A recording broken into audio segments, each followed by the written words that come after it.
नमस्कार मित्रों, मैं हूं डॉक्टर हरिनिवास। चैनल का नाम है संस्कृत साहित्य एवं संस्कृति। महाभारत की श्रेष्ठ कथाओं में आपका स्वागत है। अग्निदेव और अंगिरा ऋषि, इन दोनों की कथा हमने सुनी। किस प्रकार से अग्निदेव से भी अधिक तेजस्वी अंगिरा ऋषि हो गए अपनी तपस्या के कारण। अग्निदेव को लगा कि मेरा तो स्थान ही चला जाएगा। ऐसे में अंगिरा ऋषि के पास जब वो गए तो देखिए, एक श्रेष्ठता होती है श्रेष्ठ लोगों की कि वो किसी का पद प्राप्त नहीं करना चाहते हैं। और उसी प्रकार अंगिरा ऋषि ने उनसे कहा कि नहीं महाराज, आपको ही ब्रह्मा जी ने ये पद प्रदान किया है, आप ही इस पद पे रहिए।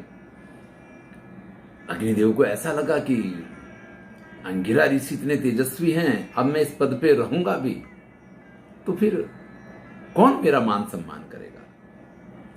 तो अंगिरा ऋषि ने कहा कि आप मुझे अपना पुत्र बना लीजिए।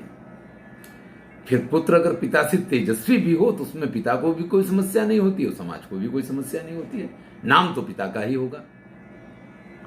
और उसके बाद अंगिरा के पुत्र और उनके पौत्रों से ये अग्निदेव की जो परंपरा है आगे बढ़ी।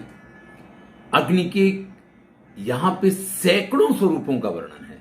हम तो सिर्फ एक आग को ही जानते हैं, एक अग्नि को जानते हैं, लेकिन अग्नि के कितने स्वरूप हो सकते हैं अगर इसको आपको जानना है, जिसमें पांचजन्य अग्नि के स्वरूप की विशेष चर्चा हुई है और सूर्य के रूप में अग्नि का जो स्वरूप है उसकी विशेष चर्चा हुई है।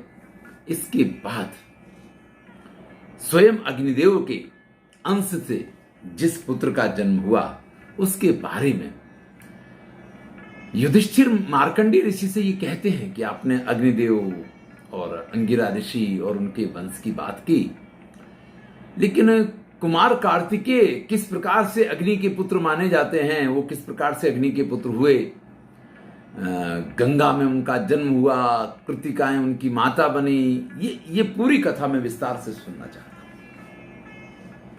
मार्कंडेय जैसे मुनि हों सुनाने वाले तो फिर तो बात ही क्या है। मार्कंडेय मुनि कहते हैं, अग्नि नाम विविधाह वंशा। अग्नि के बहुत सारे वंश हैं, जिन सब का मैंने आपके सामने वर्णन किया। उन्होंने तो किया है, मैंने आपके सम्मुख उन सब वंशों का वर्णन नहीं किया है, क्योंकि अगर वो सब करते तो बड़ा विस्तार हो रहा था।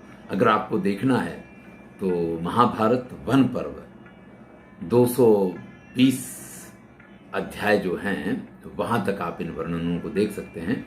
5 से 7 अध्याय में ये पूरा विवेचन चलता है। मार्कंडेय मुनि कहते हैं कि अब मैं आपको सुनाता हूं कि कार्तिकेय का जन्म किस प्रकार से हुआ। बात उस समय की है जब देवताओं और दानवों के बीच में हमेशा कलह चलता ही रहता था। देवता बड़े परेशान थे। बध्यमानम बलम दृष्ट्वा बहुसस्तई पुरंदरा। उनकी सेना का पूरा पूरा संहार हो जाता था और इस सब को देख करके पुरंदर जो इंद्र हैं वो बड़े परेशान थे। उन्होंने निश्चय किया कि मैं घोर तपस्या करूंगा और तपस्या के द्वारा इस शक्ति को प्राप्त करूंगा जिससे मैं मेरी सेना का प्रतिनिधित्व भी कर पाऊं और सबके ऊपर विजय भी प्राप्त कर पाऊं।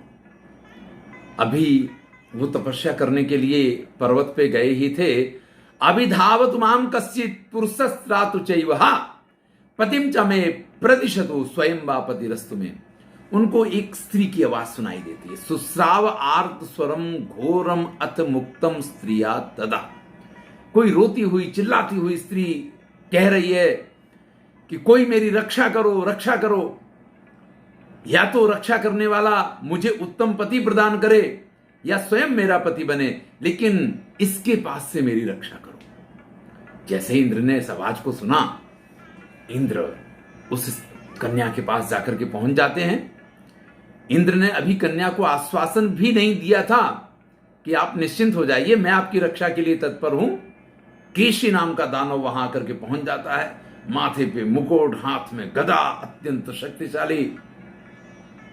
इंद्र उससे कहते हैं कि भाई जो हुआ सो हुआ, भूल जाओ, अब ये मेरी शरण में है कन्या, इसलिए इसको छोड़ करके चले जाओ। तब वो केशी दानव कहता है कि मैंने इसका वर्ण किया है, मुझे ये अच्छी लगती है, मैंने इसको अपनी पत्नी बनाने का निर्णय किया है, तुम बीच में आने वाले कौन हो? अगर अपने प्राणों की रक्षा चाहते हो तो चुपचाप अमरावती चले जाओ, नहीं तो यहीं तुम्हारा विध्वंस कर दूंगा। और इतना कहते कहते तो वो केशी दानव जो है अपनी गदा का प्रहार इंद्र के ऊपर कर देता है।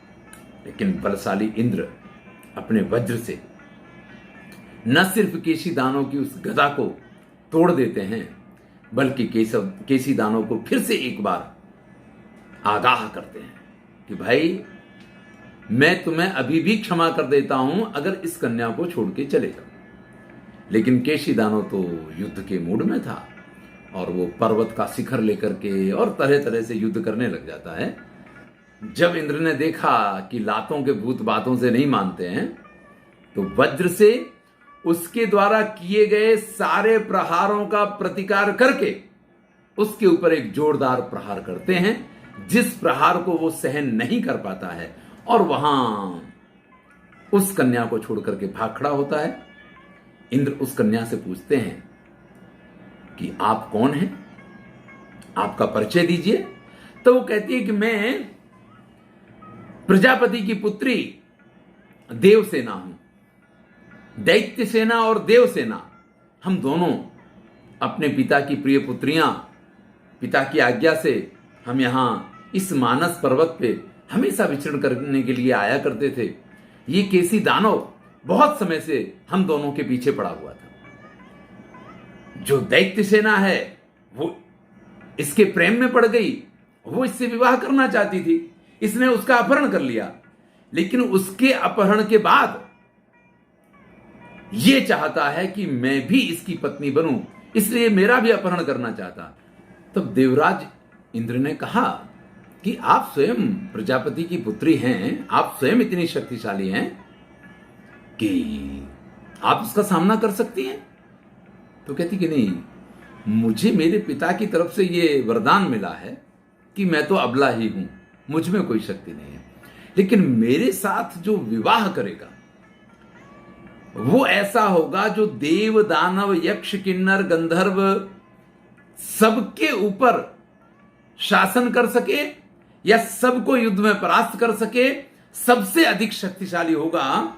उसके साथ या तो ऐसे वीर योद्धा के साथ मेरा विवाह होगा, या जो मुझसे विवाह करेगा वो ऐसा वीर योद्धा होगा। इंद्र ने जब ये बात सुनी तो उन्होंने कहा कि भाई आप हमारी मातृसुसी यानी मौसी की पुत्री हैं, यानी मौसेरी बहन हैं।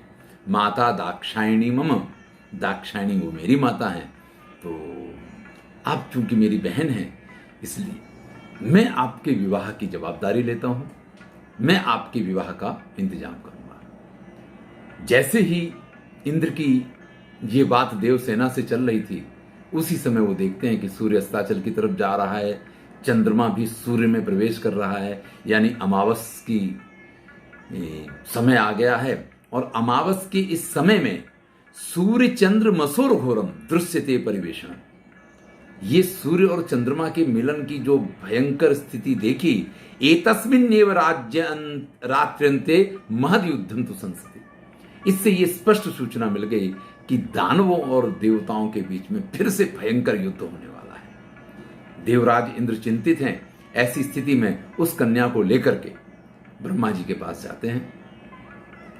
ब्रह्मा जी कहते हैं कि हाँ, मुझे ज्ञात है इस कन्या का जो वर होगा वो परम शक्ति संपन्न होगा, परम तेजस्वी होगा, परम गुणवान होगा, और सबसे बड़ी बात यह है कि आपको उसके साथ मिलकर के उसको अपनी सेना का सेनापति बनाना होगा। अगर आप ऐसा कर पाएंगे तो अवश्य ही आप इंद्र के रूप में स्थापित रह पाए। समय की प्रतीक्षा कीजिए। देवराज इंद्र उस समय की प्रतीक्षा करने लग गए। देवसेना को भी उस समय की प्रतीक्षा है। इधर सभी जो ब्रह्मर्षि हैं, सप्तर्षि हैं, वो मिलकर के एक यज्ञ का आयोजन कर रहे हैं और उस यज्ञ में सभी देवताओं को भाग दिया गया है, सबको सोमरस का पान करवाया जा रहा है। और सबकी, जैसा कि हम जानते हैं कि ये काम अग्निदेव को सौंपा जाता है कि सभी देवताओं तक उनकी आहुतियां पहुंचाना, क्योंकि अग्नि में सारी आहुतियां डाली जाती हैं। ऋषियों द्वारा दी जा रही आहुतियां जब अग्निदेव सभी देवताओं के पास पहुंचाते हैं और वापस आते हैं तो क्या देखते हैं कि उन सप्त ऋषियों की जो पत्नियां हैं, निष्कामम चाप्य पश्यत सा पत्नी तेसाम महात्मना स्वेसु आसनेसु उपविष्टा स्वपंतीश्च तथा सुखम, कि उन सप्तऋषियों की जो पत्नियां हैं वो अपने अपने सिंहासनों पे बैठी हैं, कुछ सो रही हैं और कुछ बड़े आराम से बैठी हुई हैं। इन स्थिति में उन सप्तऋषियों की पत्नियों को देख करके जो अत्यंत देदीप्यमान तेजस्वी चंद्रलेखा इवा मलाह हुतासन अर्ची प्रतिमा सर्वास्तारा इवा अद्भुता, एक एक इतनी सुंदर है कि उन सबको देख करके अग्निदेव अपना होश भूल जाते हैं, विचार करने लग जाते हैं कि किस प्रकार से मैं लगातार इनको देख सकूं। और ये विचार करते हुए गार्हपत्य अग्नि का स्वरूप वो धारण करते हैं। गार्हपत्य अग्नि कहते हैं जो घर में उपयोग में लाई जाती है, रसोई में जिसका उपयोग होता है। तो जब वो भोजन बनाएंगे अपने पतियों के लिए, अपने परिवार के लिए, तो तब तक अग्निदेव उस अग्नि में विद्यमान रहते और वहां आग के सामने बैठे हुए देदीप्यमान उनके स्वरूप का दर्शन करते रहते। श्रीमद् भगवद गीता में बड़ा सुंदर कहा गया है कि संगात संजायते कामा, जब व्यक्ति किसी के प्रति आसक्त होता है तो फिर उसके मन में उसको देखने की कामना उत्पन्न होती है, और यही अग्निदेव के साथ हुआ। अग्निदेव सप्त ऋषियों की पत्नियों को गार्हपत्य अग्नि में विद्यमान होकर के देखने लग जाते हैं।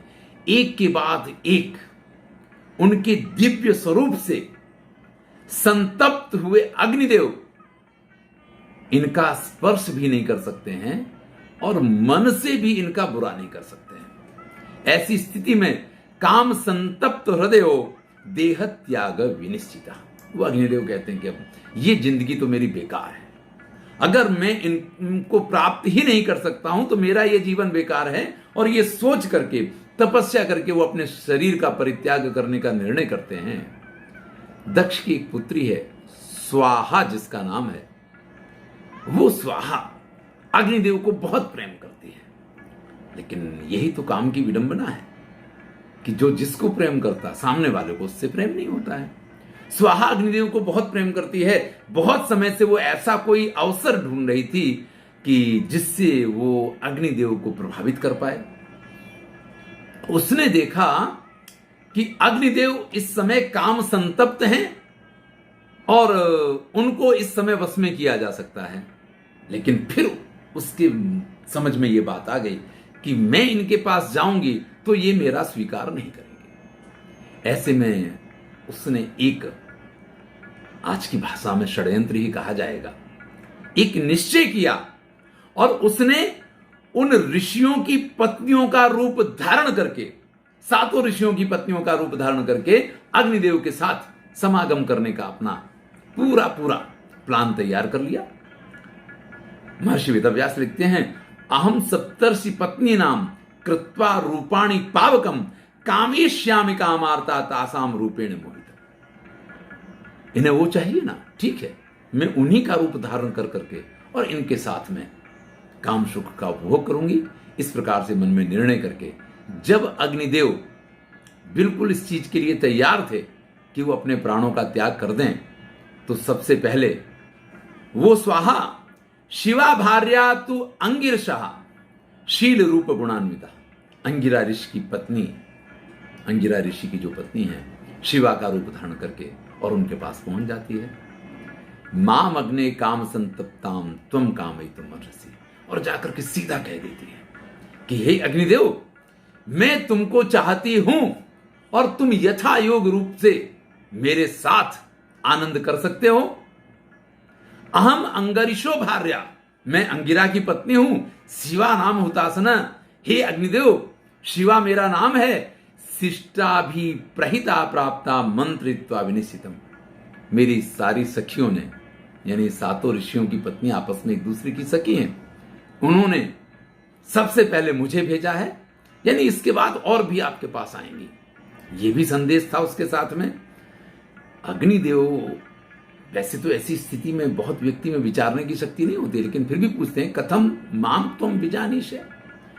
अग्निदेव ने कभी इनके सामने अपने इस स्वरूप को या अपने इस भाव को प्रकट तो किया नहीं है। तो अग्निदेव पूछते हैं कि भाई तुमको कैसे मालूम है कि मैं तुम्हें चाहता हूं, या जो तुम्हारी सखियां हैं उनको किस प्रकार से, सप्तऋषियों की पत्नियों को किस प्रकार से ये बात मालूम है कि मैं उनकी कामना करता हूं। तो वो शिवा कहती है मैथुना ये संप्राप्ता कामम प्राप्तम द्रुतम चर। अरे तुम्हें ये अच्छा मौका मिला है, उसका फायदा ले लो। आम खाने या पेड़ गिनने? अरे जब आप हमारे यहां यज्ञ आगादि में उपस्थित थे उस समय आपके हाव भाव से हमने अच्छी तरीके से आपको पहचान लिया है। स्त्रियां इस मामले में बड़ी होशियार होती हैं।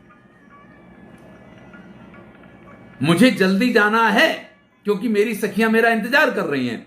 इस प्रकार से वो स्वाहा जिसने अंगिरा ऋषि शिवा का रूप धारण किया था, वो अग्निदेव के साथ खूब आनंद करती है।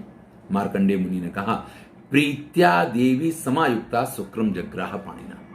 और अंत में अग्नि के शुक्र को अपने हाथों में लेकर के और एक सुपर्णी यानी गरुणी का रूप धारण करके वो उस तेज को जाकर के सतत्र सहसा गत्वा शैल पृष्ठम सुदुर्गमम, एक दुर्गम पर्वत है और वहां पे कांचने कुंडे शुक्रम सात्वरिता शुभ्रा प्राक्षिपत, एक कांचन सुवर्णमय सरोवर है और उसमें जाकर के वो उस अग्निदेव के शुक्र को स्थापित कर देती है। इसके बाद तो स्वाहा अलग अलग 6 ऋषियों की पत्नियों का रूप धारण करके अग्निदेव के साथ समागम करती है, खूब आनंद करती है और हर बार उसके शुक्र को ग्रहण करके और उसी सरोवर में स्थापित करती जाती है। 6 ऋषि पत्नियों का रूप तो उसने धारण कर लिया, लेकिन दिव्य रूपम अरुंधत्या कर्तुम ना शक्तिम तया। लेकिन अरुंधति जो गुरु वशिष्ठ की पत्नी है, उनके स्वरूप को वो धारण नहीं कर पाई। 7 ऋषियों में से 6 ऋषियों की पत्नियों के साथ समागम करके अग्निदेव तो परम प्रसन्न हो गए।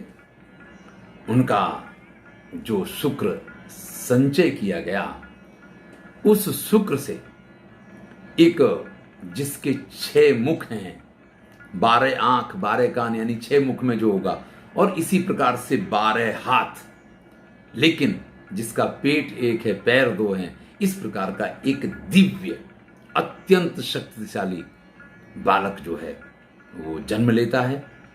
जन्म लेने के साथ ही एक दिन में इसकी अभिवृद्धि इस प्रकार की होती है कि द्वितीया को इसने शरीर धारण किया और तृतीया को इसका स्वरूप बढ़ा और चतुर्थी को तो इसने इतनी जोर से गर्जना की है कि सभी लोग घबरा गए। ऐरावत और चित्र नाम के 2 हाथी दौड़ते हुए उसकी तरफ आते हैं। वो अपने 2 हाथों में, सिर्फ 4 दिन का बच्चा है, 2 हाथों में दोनों हाथियों को पकड़ लेता है। एक हाथ में एक मुर्गे को पकड़ता है। जैसे छोटे बच्चे खिलौनों के साथ खेलते हैं, इस प्रकार से उनके साथ वो खेलने लग जाता है। ये कुमार इतना तेजस्वी, इतना पराक्रमी कि जब उसने गर्जना की तो सारे पर्वत अपनी जगह पे हिलने लग गए। पूरा वातावरण जो है वो भय से व्याप्त हो गया। इस बालक के जन्म के बारे में, चूंकि वीर के स्खलन से इनका जन्म हुआ था, इसलिए स्कंद इस प्रकार का इनका नाम पड़ा। पूरी कथा इस प्रकार से फैल गई कि 7 ऋषियों में से 6 ऋषियों की पत्नियों के साथ अग्निदेव ने जो समागम किया है, उसके कारण इस अत्यंत तेजस्वी बालक का जन्म हुआ है। सभी ऋषियों ने, 7 में से जिन 6 ऋषियों की पत्नियों के नाम आए थे, उन्होंने अपनी अपनी पत्नियों का परित्याग कर दिया। इधर स्वाहा ने आकर के सप्तऋषियों से प्रार्थना की कि महाराज वास्तविकता कुछ और है, वास्तविकता को मैं जानती हूं, लेकिन कई बार क्या होता है कि हमारे किए हुए कर्म जो हैं वो दूसरों के लिए बड़े हानिकारक हो जाया करते हैं। और वही हुआ। उन ऋषियों ने उस स्वाहा की बात पर विश्वास ही नहीं किया। इधर विश्वामित्र ऋषि की कथा आती है कि विश्वामित्र ऋषि ने जब ये इष्ट यज्ञ चल रहा था उसमें अग्निदेव के हाव भाव को जान लिया था, इसलिए वो हमेशा अग्निदेव के ऊपर नजर बनाए हुए थे। इसलिए विश्वामित्र को ये पूरा व्यवहार और ये सारी बातें मालूम थी। विश्वामित्र उस बालक के जन्म से जो अत्यंत तेजस्वी है, इस संसार का कल्याणकारी है, अत्यंत प्रसन्न होते हैं। वो जाकर के मंगलानि च सर्वाणि कौमाराणि त्रयोदश, जितने उसके मंगल संस्कार हैं उन सारे संस्कारों को पूरा करवाते हैं। इधर विश्वामित्र ने सप्तऋषियों से आकर के कहा कि वास्तविकता ये नहीं है, आपकी स्त्रियां जो हैं उसी तरीके से पवित्र हैं, क्योंकि उन्होंने कभी अग्नि के साथ किसी प्रकार का संबंध ही नहीं बनाया है। ये तो सब स्वाहा ने किया है। लेकिन यहाँ पे जिस बात का उल्लेख किया गया है वो ये है कि फिर भी वो ऋषि अपनी पत्नियों का स्वीकार करने के लिए तैयार नहीं होते हैं। ये पुरुष प्रधान समाज की जो विडंबना है यहाँ हमको देखने को मिलती है। चलिए इसके आगे की कथा हम अगली वीडियो में सुनेंगे। मैं हूं डॉक्टर हरिनिवास और चैनल का नाम है संस्कृत साहित्य एवं संस्कृति। महाभारत है, यह न भारते तन्न भारते, जो यहाँ नहीं है वो कहीं नहीं।